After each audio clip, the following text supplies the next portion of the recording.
Magandang araw po.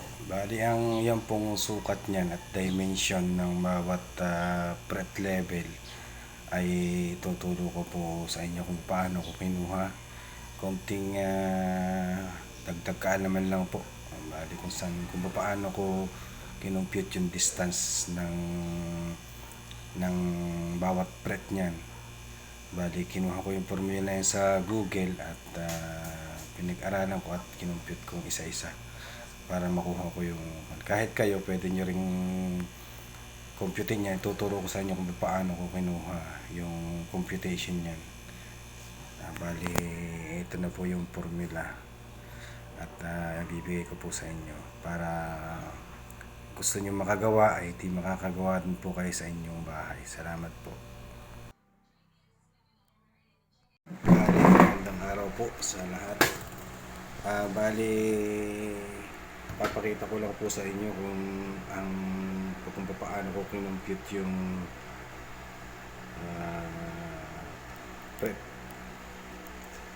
distance ng ginawa kong gitara.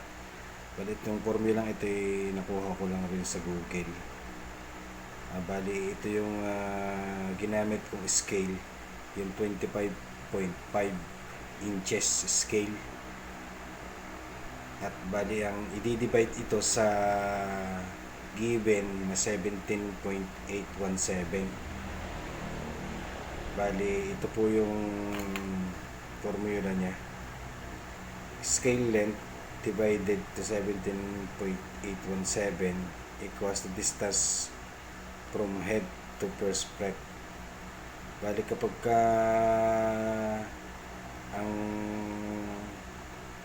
para makuha nyo na yung first fret, tapos yung first fret ay ima-minus dun sa scale, dun sa 25.5. Yung sagot nun ay i-divide uli, ibabalik uli sa 17.817 para makuha mo yung second fret. Tapos ang sunod niyan ima-minus mo uli, parehas na yung dalawa na, yung first fret at second fret dun sa scale dito sa 25.5. yung total nun ay i-divide uli para sa dito sa 17.817 para makuha mo yung third fret. Tapos ganun uli ang paulit-ulit. Lahat ng na fret na nagagawa mo, ima-minus lang ng ima-minus dun sa scale, tapos i-divide sa 17.817 para makuha mo yung sunod-sunod na fret distance. Yun lang po. Ito bali example 25.5 divided, tingnan natin, 25.5 divide to 17.817 equals, yan po yung result. Bali inches po yung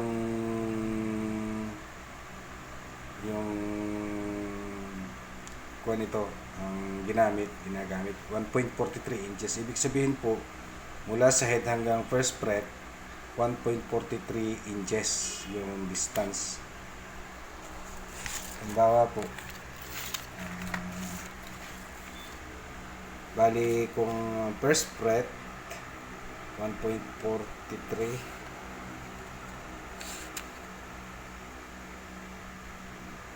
inches, tapos yung second fret ay di gagawin natin ay 25.5 minus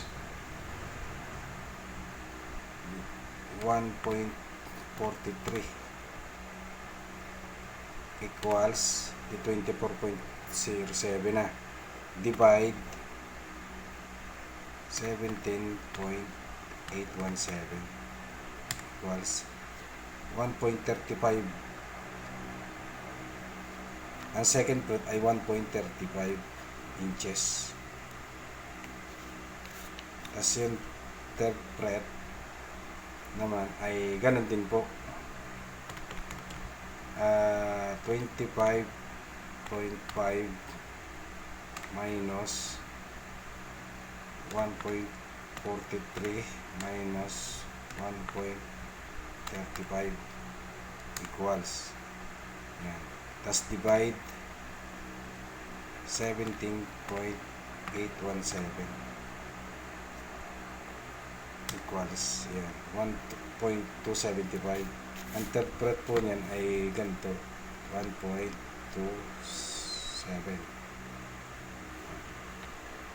inches. Pwede. Tapos ganun din po ang gagawin sa susunod. For ma-minus lang po itong nagamit doon sa scale, doon sa 25.5 para makuha mo yung sunod na scale. Halimbawa, ito ulit, isa pa. 25.5 minus 1.43 minus 1.35 minus 1.27 equals. Divide 17.817 equals yan 1.203 1.20 inches. Yan po yung sunod-sunod hanggang sa makuha nyo yung 22 fret or 24. Yan po yung formula. Kaya yan po yung ginamit kong formula doon. Bali yan.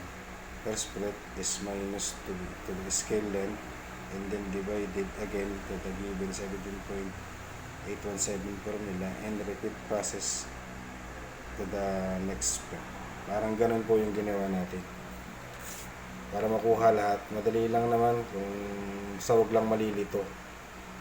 Yan. Yan po yung fret distance ngayon ng gitara. Kaya, yun po yung isa ginawa kong project. Yun po yung ginamit ko. Bali, yung iba po mga susunod ko pang activity, sundan nyo po at may kasunod pa po akong bibidyo dun sa yung paggawa po ng body, pagkakabit ng fret, at saka pagpapantay po ng fret. Salamat po na marami.